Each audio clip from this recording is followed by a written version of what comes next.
ونستعينه ونستغفره ونستهديه ونعوذ بالله من شرور أنفسنا ومن سيئات أعمالنا من يهده الله فلا مضل له ومن يضلل فلا هادي له اللهم صل وسلم على نبينا ورسولنا محمد وعلى آله وأصحابه ومن تبعهم بإحسان إلى يوم الدين. Amma ba'du. Bapak-bapak, ibu-ibu, para asatidz, jamaah pengajian Habaki Masjid Riyadhus Shalihin yang dirahmati Allah Subhanahu wa taala. Terima kasih. Alhamdulillahirabbil alamin. Semoga pagi ini Allah memberi kita kesehatan hati, memberi kita kesehatan fisik, sehingga kita bisa mengabdi kepada Allah, beribadah kepada Allah dengan sungguh dan dengan sepenuh kekuatan yang kita miliki. Dan semoga majlis pagi ini dicatat Allah Subhanahu wa taala sebagai majlis zikir, sehingga siapapun yang ada di sini, apapun perannya, ya semuanya diampuni oleh Allah dosa-dosanya. Amin ya rabbal alamin. Pagi ini saya akan membawakan tema terkait dengan musibah dalam pandangan Islam. Semoga nanti bisa menjadi bahan diskusi bersama. Ini sudah ada moderatornya. Berarti ada pertanyaan ya Mas? Ya. Bagaimana kita memaknai dan mensikapi musibah?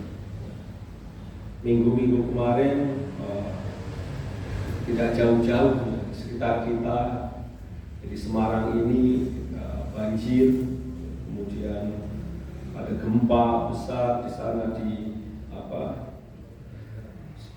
sebulan atau berapa minggu yang lalu di Cianjur, kemudian juga ada banjir bandang, ya, dan banyak lainnya. Saya membaca, saya cek di googling gitu ya, musibah atau bencana di Indonesia. Catatan Badan Nasional Penanggulangan Bencana di bulan Desember dalam satu minggu itu ada 24 bencana dalam satu minggu. Nah, sejak awal Desember sampai pertengahan paruh pertama bulan Desember. Nah, bencana ini kemudian butuh kita maknai, butuh kita sikapi sebagai orang yang beriman. Butuh kita maknai, apa sih maknanya untuk kita? Ya. Jadi Bapak Ibu yang dirahmati Allah Subhanahu wa taala. Jadi bencana, musibah, sesuatu yang tidak bisa ditahan oleh manusia, itu menunjukkan bahwa Allah berkuasa. Allah ala kulli syai'in. Jadi Allah menunjukkan kekuasaannya ya dengan cara seperti itu, menunjukkan jalaniyatnya, bahwa Allah Subhanahu wa taala itu Dzul Jalal, ya, yang memiliki kekuasaan, ya, yang Al-Qahhar, ya, Al-Jabbar, yang bisa memaksa manusia, yang membuat manusia tidak berdaya.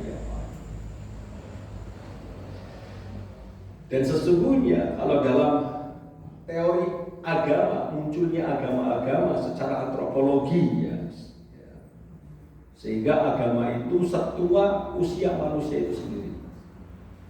Itu berangkat dari ketidakberdayaan manusia menghadapi lingkungan, dari ketidakberdayaan manusia menghadapi kejadian yang ada di alam semesta. Inginnya terang, hujan. Inginnya banyak air, kekeringan, tapi nggak bisa buat apa-apa dulu, ya. Sehingga kemudian mereka percaya, oh berarti ada kekuatan di luar sana yang mengatur alam semesta ini. Ada kekuatan di luar sana yang kemudian menjadikan gunung ini meletus, menjadikan kemudian gempa bumi. Muncul kemudian agama-agama. bentuknya ya sederhana, mitos. Dulu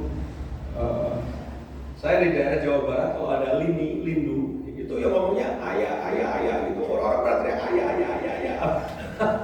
Artinya ada karena mitosnya itu ya bahwa bumi ini ditaruh di atas tanduk kerbau ya, digoncang orang ya mitos banyak menghasilkan banyak mitos. Saya nggak tahu di daerah lain mitos itu sesuatu yang dipercayai tapi tidak memiliki dasar. Bisa saja karena dongeng, tetapi itu menunjukkan manusia merespon bahwa ada kekuatan di luar diri manusia yang membuat mereka tidak bisa apa-apa. Akhirnya muncul sesajen, muncul penyembahan, muncul macam-macam dalam bentuk untuk merayu untuk merayu penguasa alam semesta ini untuk apian, untuk baik. Jadi secara primitif begitu. Sampai kita tahu bahwa Tuhan kita adalah Allah Subhanahu wa Ta'ala. Dan kemudian menurunkan nabi-nabi, menurunkan rasul-rasul, dan kemudian Allah memberitahu kepada kita cara untuk merayunya. Cara untuk tak korup, cara untuk meminta pertolongan. Maka inti dari agama itu ya adalah aspek jalaliyah Allah ya, dan aspek jamaliyahnya sudah.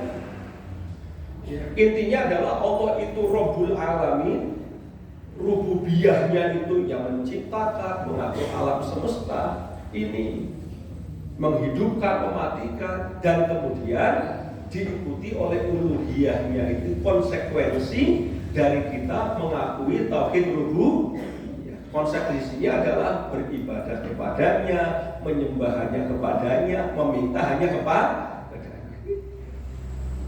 Al-Qurannya isinya begitu. Ya, bahwasanya itu Allahu Ahad, Allahus Samad, lam yalid wa lam yulad. Allah itu Ar-Rahman, Allah itu menunjukkan kehebatannya diiringi dengan perintah tunduklah kamu kepada. Ya, sehingga untuk memberitahu manusia ini yang Allah ciptakan bencana, Allah ciptakan macam-macam yang di luar kekuasaan manusia, apa-apa yang di luar kehendak manusia tapi terjadi, menunjukkan bahwa Allah itu ala kulli syai'in. Allah itu berkuasa ya untuk melakukan apa saja.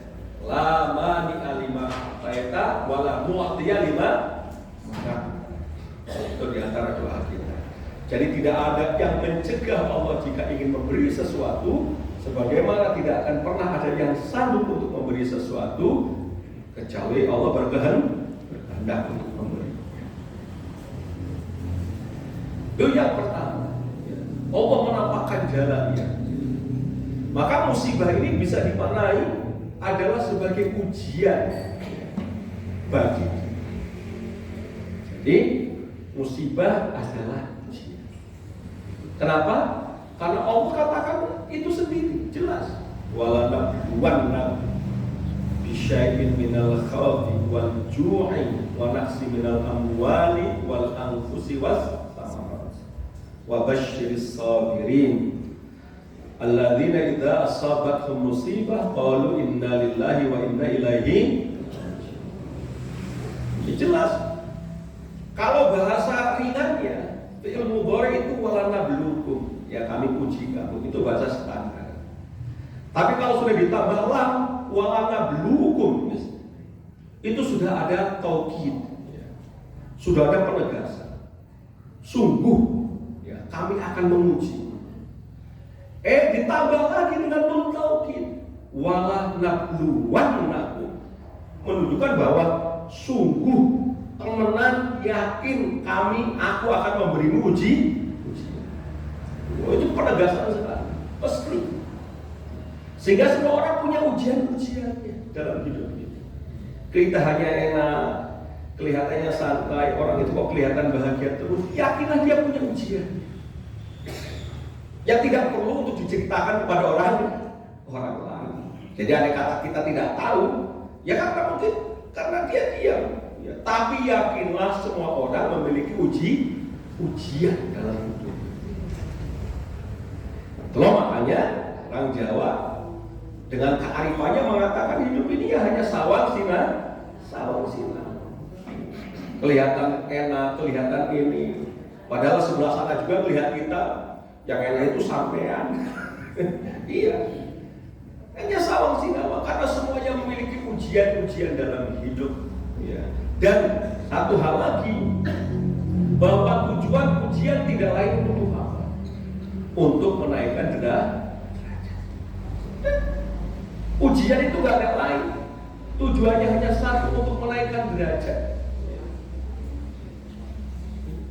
Dari SD mau ke SMP ada ujian, SMP mau ke SMA ujian, SMA mau ke perguruan tinggi ujian. Ya, bau nggak disabuk itu loh, dari sabuk putih ke sabuk kuning harus ada ujian. Iya. Ujian itu tujuannya hanya untuk menaikkan derajat kita di hadapan Allah Subhanahu wa Ta'ala. Maka hidup itu ujian. Dan seluruh yang ada dalam hidup ini adalah ujian. Alladzi khalaqal mauta wal hayata liyabluwakum ayyukum ahsanu amala. Iya. Hidup, Allah yang menciptakan hidup dan mati, hidup dan isi hidup. Ya, berada dalam rububiyah Allah itu adalah liyabluwakum, untuk mengujimu. Ya, ayyukum ahsanu. Siapa di antara kamu yang amalnya paling baik? Orang dikasih kekayaan, siapa yang ketika dikasih kekayaan amalnya paling baik? Ada yang diberi kemiskinan, siapa yang di dalam kemiskinan itu amalnya paling baik? Karena belum tentu ada orang diuji dengan kemiskinan tahan luar biasa, amalnya soleh baik, tetapi ketika diuji kekayaan kalah, jatuh. Ada Qaum, ada Sa'labah misalnya. Di zaman Nabi Muhammad ada Sa'labah yang ketika diuji dengan kemiskinan tahan, ya, tetapi ketika diuji dengan kekayaan dia jatuh. Wa nabluukum bisyarri wal khairi fitnah, kata Allah, wa ilaina turja'un. Dan aku mengujimu bisyarri wal khairi, dengan hal-hal yang buruk dan hal-hal yang baik sebagai fitnah, sebagai ujian, wa ilaina turja'un, dan kemudian kepada kamilah kamu kembali. Jadi begitu. Jadi yang datang yang membuat kita tidak enak itu belum tentu hal buruk, itu ujian untuk agar derajat kita naik di hadapan Allah Subhanahu wa Ta'ala. Maka siapa orang-orang yang paling baik? Orang yang paling baik adalah orang yang paling banyak ujiannya dan lulus. Maka sahabat Nabi Muhammad SAW bersabda, bertanya kepada Rasulullah, ya Rasulullah, ayyun nasi asyaddu bala? Siapakah orang yang ujiannya itu paling banyak dan paling keras? Rasulullah menjawab, al-anbiya summal amsal fal-amsal. Orang yang paling banyak ujiannya dalam hidup ini adalah para nabi. Summal amsal fal-amsal, dan yang semisalnya, dan yang semisalnya, yaitu para warasatul anbiya. Jadi orang yang hebat itu ya orang yang senang ujian. Dalam bahasa kerennya adalah orang yang menyukai tantangan. Nah, orang yang menyukai tantangan dalam itu. Ketika ada peluang, maju. Peluang, maju. Oh, ada ujian untuk lebih tinggi lagi, ikut. Ya. Saya lihat ada peluang misalnya, oh ada beasiswa, ikut. Ada beasiswa, ikut. Iya. Memang akan diuji. Akan diuji di sini. Tetapi yakinlah ketika lulus, naik derajat. Maka Allah Subhanahu wa Ta'ala mengatakan, wa basyiris sabirin. Maka beri kabar gembira kepada orang-orang yang diuji itu. Kenapa? Yang siapa? Alladzina, yaitu orang-orang yang sabar, orang-orang yang alladzina idza asabathum musibah, orang-orang yang ketika dia mendapatkan ujian dia ingat. bahwasanya ini semua dari Allah dan akan kembali kepada Allah. Sehingga ketika mendapat ujian, cara menjawabnya adalah gampang, kembali kepada Allah. Wa ilaina turja'un, kembalikan kepada Allah ujian-ujian itu. Maknanya adalah apa? Fafiru ilallah, lari kepada Allah, ikuti jalan Allah. Wasta'inu bis sabri wassalah wa innaha lakabiratun illa 'alal khashiyin. Minta pertolongan kepada Allah. Ikuti perintahnya ketika minta pertolongan itu, yaitu dengan cara apa? Sabar dan sholat ketika menghadapi ujian. Sabar itu apa? Jawab soal ujian itu semampumu, sesuai dengan kekuatanmu. Kurang ilmu tambah ilmu, ya. Kurang waktu tambah waktu. Usahakan semaksimal mungkin. Entah dipuji kemiskinan, entah dipuji apapun itu, sabar. Ya. Artinya lakukan yang bisa kamu lakukan semampumu, cukupi ilmu, cukupi usaha, dan jangan lupa kemudian sholat, iringi dengan doa. Yakinlah bahwa Allah ala kulli syai'in qadir. Yakinlah bahwa Allah memiliki kun fa selesai. Usahakan sebaik-baiknya. Saya kalau ada tes begitu ya, saya kumpulkan materinya. Bahannya dari sini sampai bisa jadi bukunya. Ini bukunya banyak sekali, saya baca. Misalnya ada beasiswa, nilainya 4 miliar. 4 miliar itu bukan uang ya, bentuknya supaya macam-macam. Andai kata saya disuruh membaca buku dari sini sampai sana, saya mau. Kalau baca buku dari sini sampai sana kemudian dapat 4 miliar.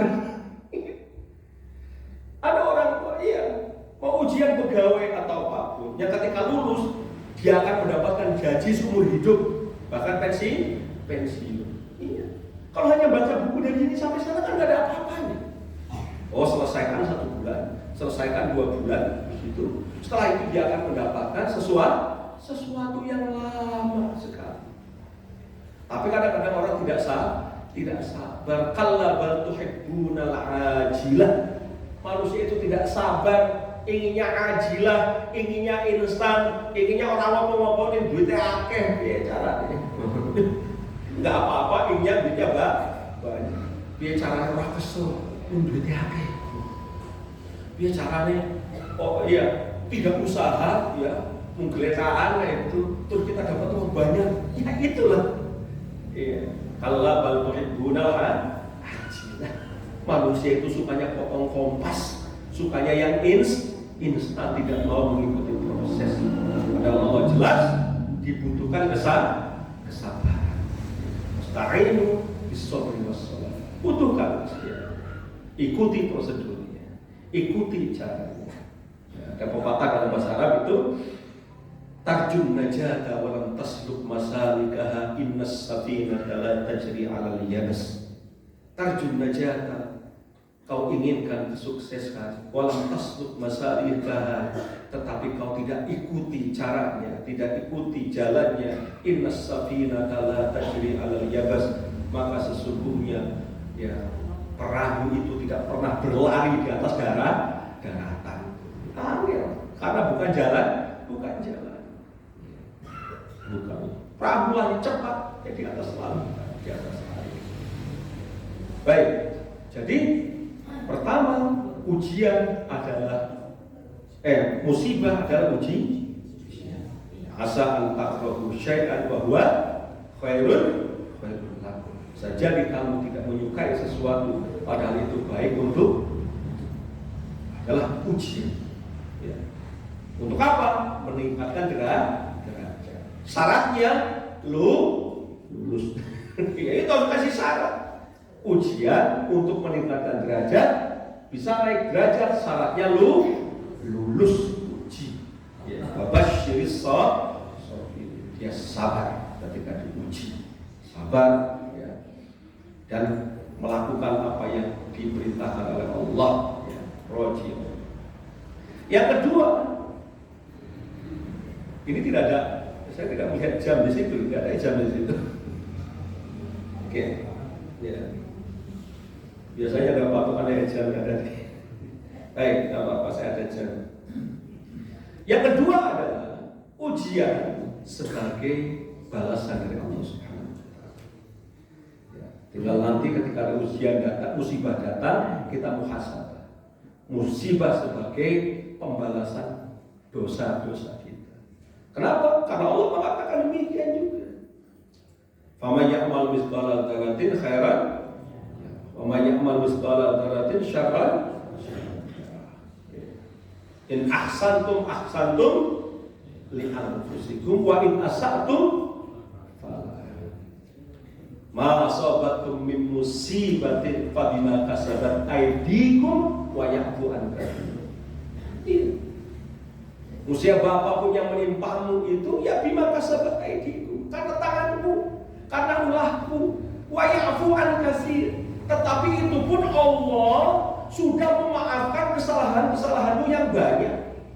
Sehingga dalam ayat lain Allah mengatakan jika setiap kesalahan itu langsung ditimpakan azabnya, ma yabqa fi dhahril ardi min syai', maka di atas bumi ini tidak akan ada seorang pun yang tersisa, habis semua.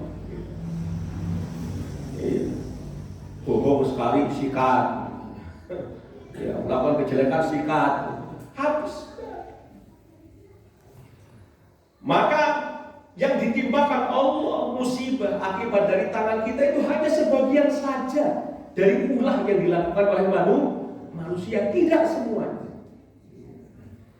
Ini dikuatkan oleh firman Allah, "Zaharal fasadu fil barri wal bahri bima kasabat aydin nas liyudhiqahum ba'dalladzi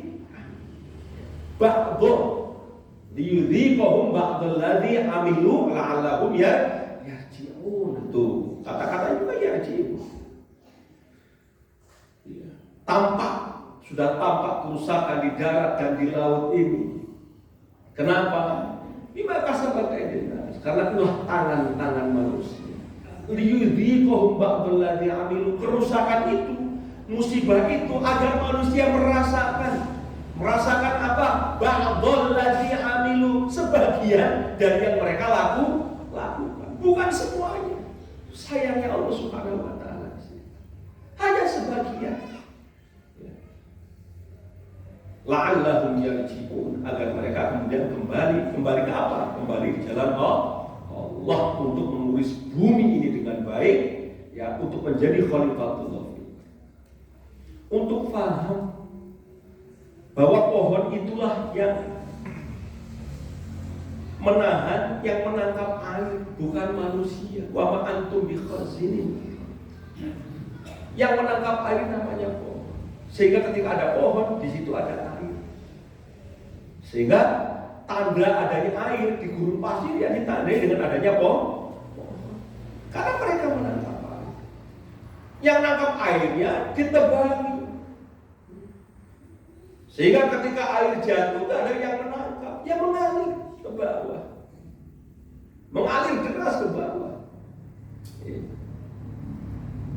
Air ini memiliki fungsi transportasi, bisa membawa sesuatu, bisa membawa kapal. Orang kalau mau ngirim kayu kadang tinggal dibalang ke sungai terus mengalir. Kita minum kapsul pakai air, darah ya air yang mengirimkan, kemudian oksigen, mengirimkan ini zat-zat yang dibutuhkan tubuh, air. Nah, karena dia membawa sesuatu, air yang turun tadi, yang tidak tertangkap tadi, yang membawa material macam-macam, yang membawa batu, membawa pasir, masuk ke sungai, terjadi sedimentasi. Air sungai menjadi dangkal, yang biasanya bisa menampung volume yang besar, sekarang menjadi kecil, meluap, jadinya banjir. Sesederhana itu, karena air itu jujur. Kalau dia tidak ada tempat untuk lewat, ya dia cari tempat lewat yang lain. Sesederhana itulah. Dia cari tempat lewat. Kalau dia tidak ditangkap, tidak ada yang menangkap, ya dia berhenti. Jadi ulah tangan-tangan manusia. Setelah itu baru kemudian paham. Oh, Allah menciptakan pohon bakau itu di pinggir laut, ya, agar tidak ada intrusi, namanya tidak ada air laut yang masuk ke darat. Saya dari Cirebon, daerah Pantura, Losari bagian barat itu Cirebon. Dulu waktu kecil dari jalan raya ke laut itu masih padi, masih padi. Dekat laut itu masih padi. Sekarang sudah sampai ke jalan raya itu sudah nggak bisa. Adanya tambak-tambak gitu, karena sudah susah untuk ditanami. Karena pohon bakaunya habis ditebangi, nggak bisa ditanami lagi. Sumur-sumur juga sudah mulai asing, dari seberang jalannya sudah mulai pada asing. Baru sadar, kalau begitu kita harus tanam pohon bakau lagi. Ada proyek Green Belt namanya, sabuk hijau, mulai tanam lagi. Manusia begitu, manusia begitu. Iya. Jadi tangan kita. Maka Allah berikan itu sebagai peringatan. Berikan itu sebagai agar manusia paham, manusia tahu dengan kasih sayangnya. Sebagaimana kita ke anak kita, ada anak yang dikasih isyarat saja paham. Maka orang-orang hebat, orang-orang baik, para wali itu dengan isyarat paham. Lihat isyarat Allah itu paham. Tapi ada orang yang kalau tidak dipedeli anak itu nggak paham. Yang dipedeli pun ada yang masih susah, ada di seleneh baru paham. Begitulah. Itulah cara Allah mendidik manusia. Jadi bagian pembalasan, tetapi pembalasan dalam rangka untuk mendidik. Makanya dalam dunia pendidikan ada namanya reward and punishment. Ya, memberi hadiah atau memberi hukum. Dalam bahasa Arabnya ya tafsir wa tanbir. Ya. Al-Jari dalam bahasa Arabnya begitu. Memberikan peringatan dan memberikan kabar gembira. Itulah pendidikan. Jadi kita lihat. Sehingga kalau ada sesuatu yang datang ke diri kita, musibah yang tidak mengenakan, hal yang pertama dilakukan adalah muhasabah. Kita telah melakukan apa? Ya, kita telah melakukan apa? Jangan-jangan kitanya tidak melakukan apa-apa, tetapi kita lalai. Untuk apa? Lalai untuk amar ma'ruf nahi munkar. Karena hidup kita dalam sebuah hadis sahih Rasulullah itu laksana orang yang berada di atas perahu yang sama. Jadi yang satu di atas, yang satu di bawah. Yang di bawah kalau mau ngambil air harus naik ke atas, sehingga pengganggu yang di atas, yang di bawahnya nggak enak. Daripada kita naik ke atas ngambil air, lebih baik kita lubangi aja perahunya. Nanti kita bisa mudah ambil air dari situ. Lubangilah sedikit, nanti kita bisa ambil air. Kalau yang di atas mendiamkan yang dilakukan oleh yang di bawah itu, melubangi perahu dengan air, maka bisa tenggelam bersama. Maka ada negara yang polusinya luar biasa, yang menyebabkan kemudian lapisan ozon itu koyak. Produksi karbon dioksidanya itu luar biasa. Kalau negara lain diam saja, padahal langitnya milik bersama. Sehingga banyak muncul sekarang protokol macam-macam, protokol Kyoto, protokol Bali, ada Bali protokol untuk bersama-sama menanggulangi kerusakan lingkungan, pemanasan global. Nggak bisa. Kalau satu RT itu kemudian baik semua, hanya satu saja orang berengkel, buang sampah di got, buang ini di sungai misalnya. Lah ketika banjir, apa dia toh yang kena?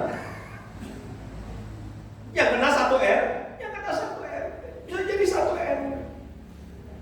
Kalau dia kemudian membuang pecahan piring, pecahan gelas sembarangan, buang ban sembarangan, ada genangan air di situ, beranak pinak nyamuk demam berdarah misalnya. Memangnya nyamuk itu hanya gigit orang yang jorok itu? Ya tidak. Nyamuk sedikit dalam radius beberapa kilo ke sana kemari, semuanya bisa kena. Maka dari itu kata Allah, maka takutlah kamu kepada musibah, kepada fitnah yang tidak hanya menimpa orang-orang buruk di antara kamu, orang baik pun kena. Jika apa? Jika tidak ada amar ma'ruf nahi, maka harus ada amar ma'ruf nahi. Kita harus muhasabah. Oh, kitanya bisa jadi sudah baik, berusaha baik, tapi kurang di amar ma'ruf nahi. Ketika muncul musibah, jadi muhasabah. Yang ketiga, musibah bisa kita maknai sebagai penghapus dosa. Penghapus dosa-dosa kita. Rasulullah SAW bersabda dalam sebuah hadis sahih, "Ma asabal mu'min min wasabin wala nasabin wala hammin wala hazanin wala ghammin wala adha hatta syaukah yasyaquha illa kafarallahu biha min khataaya." Jadi tidak ada yang menimpa seorang mukmin dari penderitaan yang terus menerus, dari rasa capek yang luar biasa, dari rasa khawatir, dari rasa susah dan sedih, hazan itu, dan dari ghamin itu ya khawatir, ya. Wala ada bahkan rasa sakit, meskipun hanya tertusuk duri saja, kesandung, terpleset atau apapun, illa kafarallahu biha min khatayahu, kecuali Allah Subhanahu wa taala mengkafar, membebaskan dia, menghapus dosa. Menghapus dosa. Jadi musibah-musibah itu ya menghapus dosa. Sehingga banyak berucap alhamdulillahirabbil alamin. Sehingga makom orang menghadapi musibah itu ada 3. Saya baca di kitab Dawaul Qulub karya Syekh Abdul Rahman Al-Hambali. Pertama makom ridho, kedua makom zahid, yang ketiga makom as-siddiqi. Yang pertama itu sabar, itu tingkatan pertama paling rendah. Yang kedua itu ridho, yang ketiga syukur. Yang ketiga syukur.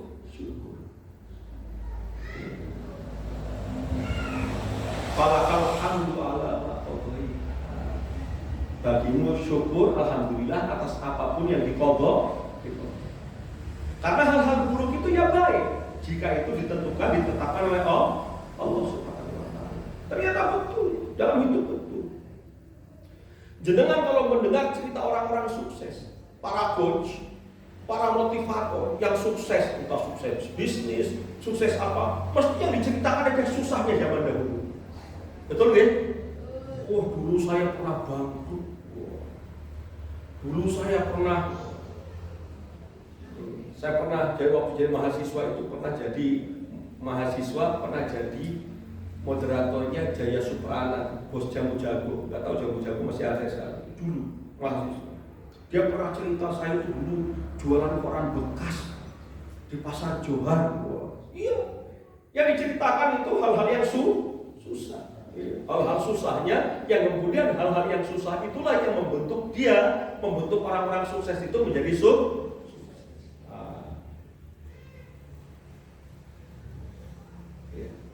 Jadi dia berangkat dari kesusahan semua itu.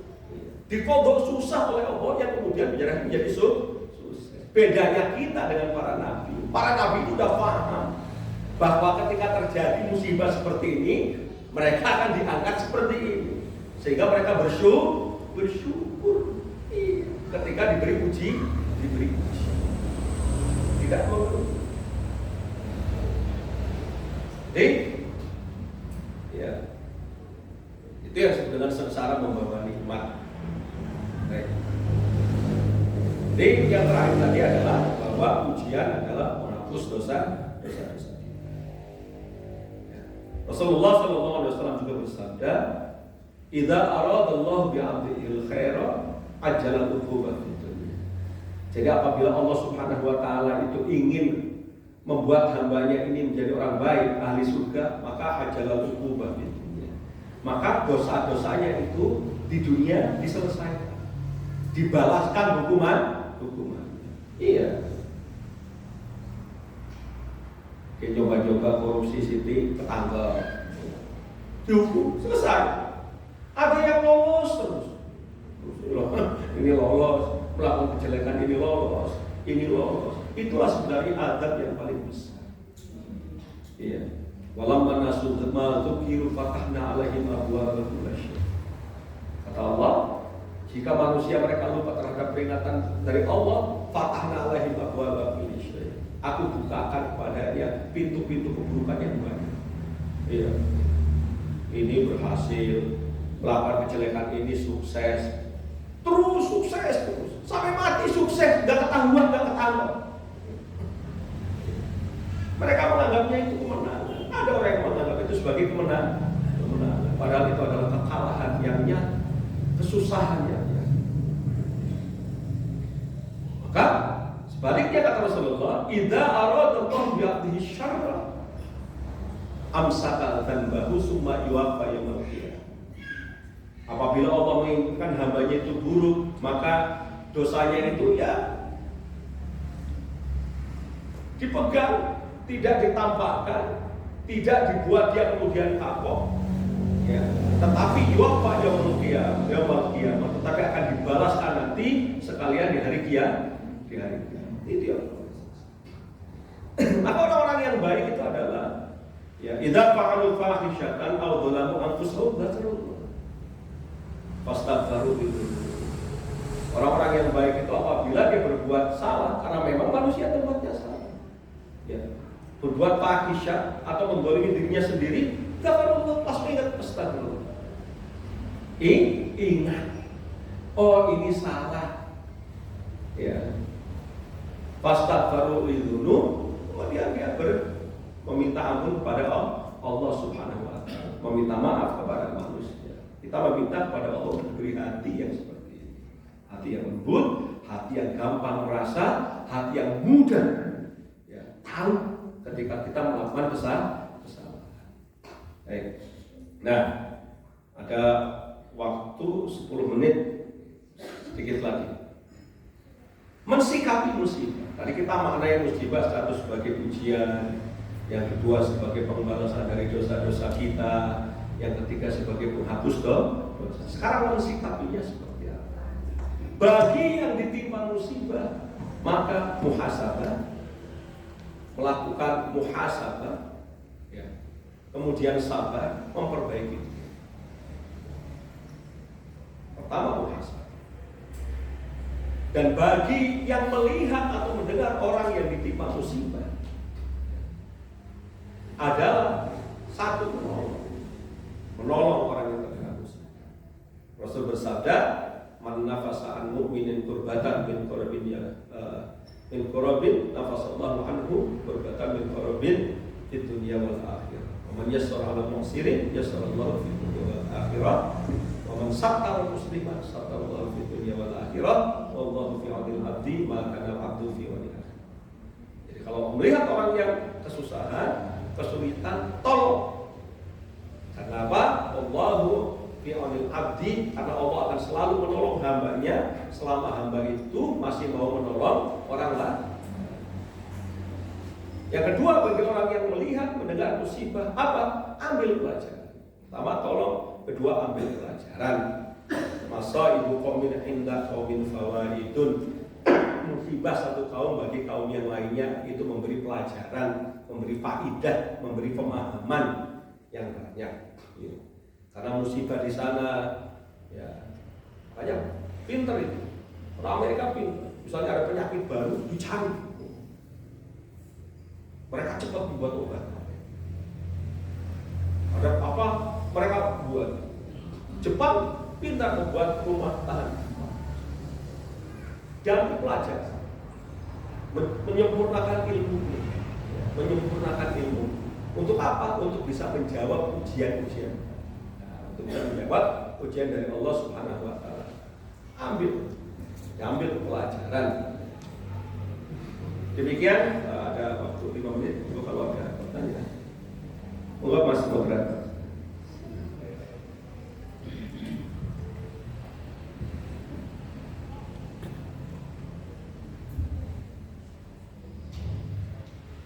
Jemaah yang kami hormati, Yun Sewu, Ustadz Sukender, apakah ada sesi tanya jawab? Ya. Satu dua orang. Ya. Monggo bagi jemaah, bagi yang ingin berdiskusi ataupun menyampaikan pertanyaan kepada Ustadz Sukender, kami persilakan. Monggo.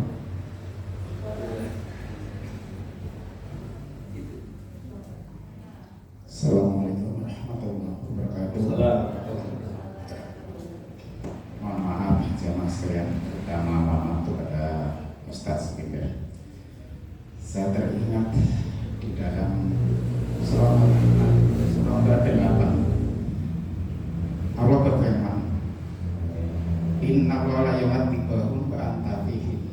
Yang dimaksud di sini antafim adalah ketika Rasulullah berada di tengah-tengah umat itu, Allah sekali-kali tidak memberikan adab seperti saja.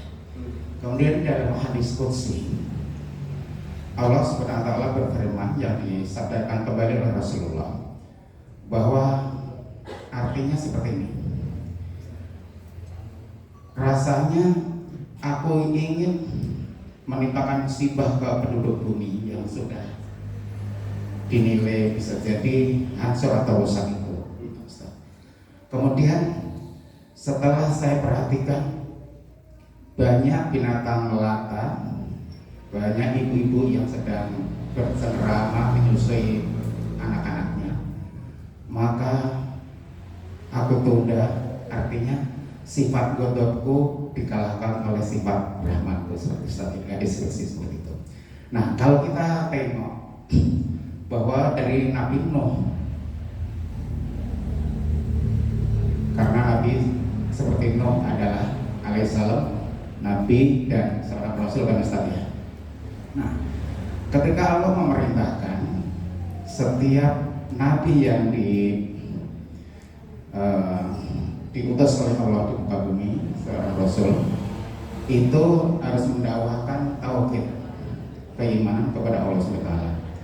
Itu kalau sampai ini berhasil kepada umat atau kepada kaumnya, saat itu pasti Allah akan memberikan kabar gembira. Tapi sebaliknya ketika umatnya tidak tunduk dan tidak taat, tidak mau bertauhid, maka akan diberikan azab. Baik itu anaknya Nabi Nuh, istrinya Nabi Lut, kemudian umatnya Nabi Musa dan sebagainya, Fir'aun dan segala tentaranya. Itu pasti diberi azab. Nah, kata-kata azab itu kalau kita cermati sebelum Rasulullah datang. Tapi begitu Rasulullah sudah datang kemudian diberikan Al-Quran, adab itu hampir tidak terdengar, kan gitu. Apakah ini adab diberikan atau diancamkan oleh Allah kepada orang selain Islam, orang kafir dan sebagainya? Sementara kalau orang Islam itu bukan kata adab tapi musibah itu, Ustaz. Mohon dijelaskan. Terima kasih.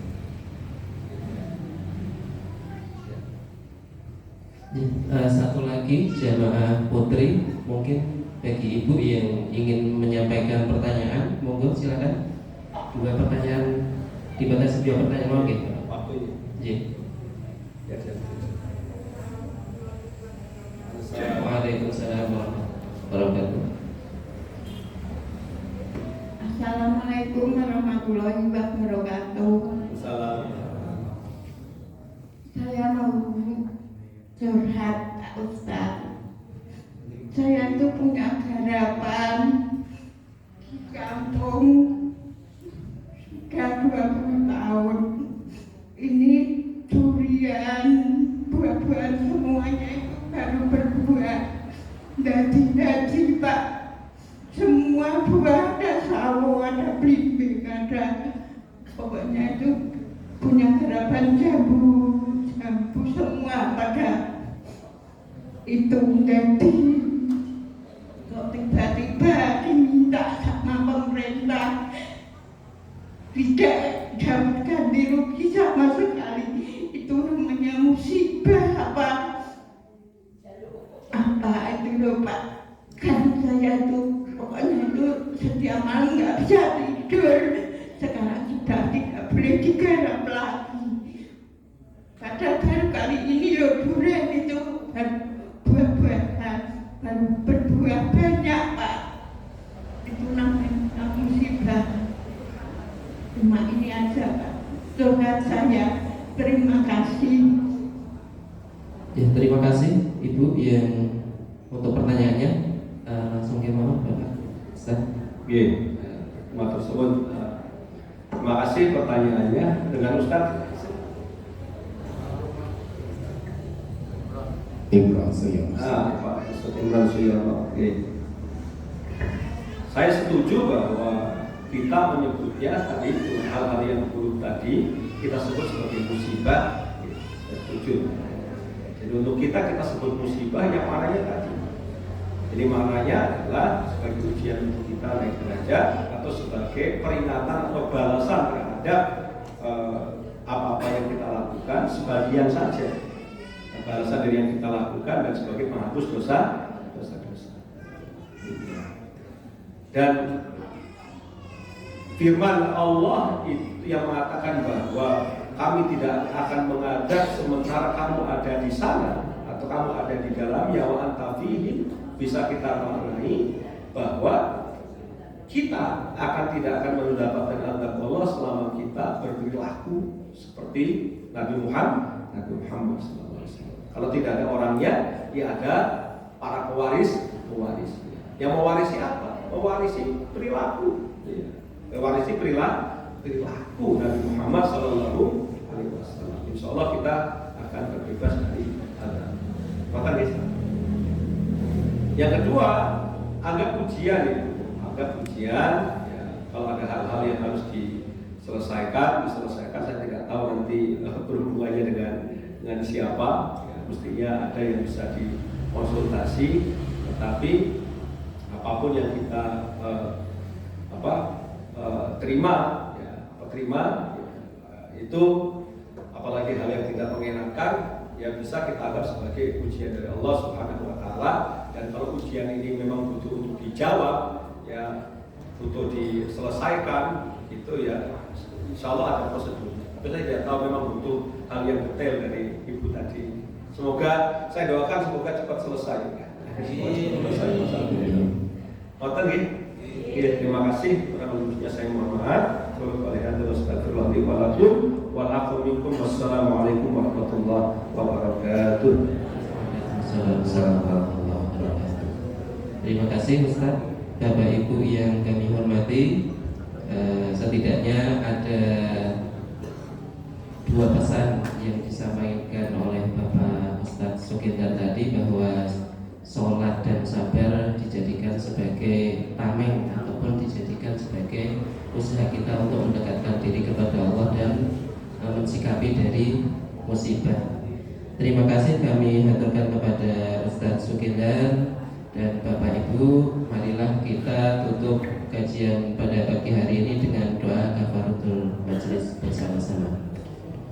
Bismillahirrahmanirrahim. Subhanakallahumma wa bihamdika asyhadu an la ilaha illa anta astaghfiruka wa atubu ilaik. Terima kasih. Wassalamualaikum warahmatullahi wabarakatuh.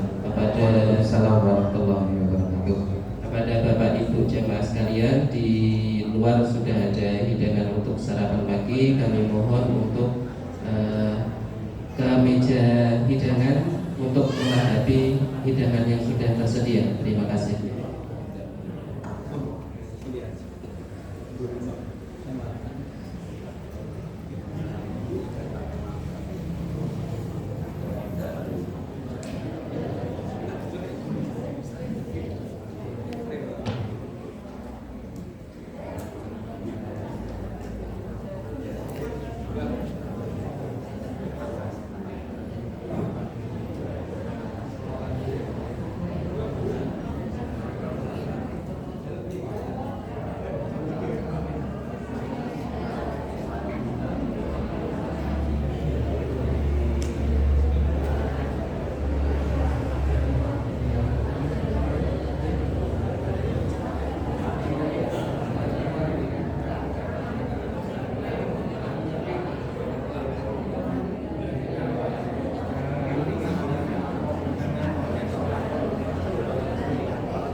Assalamualaikum warahmatullahi wabarakatuh.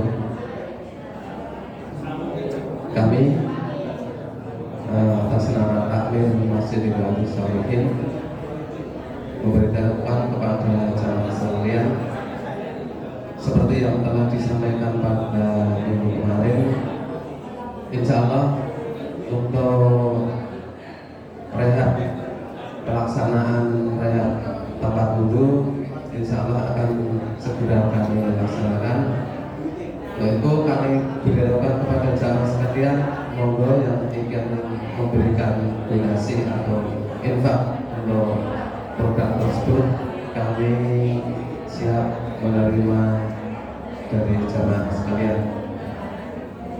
Kami ulangi lagi sekali lagi, kami dari Tamir insya Allah akan melaksanakan tempat wudhu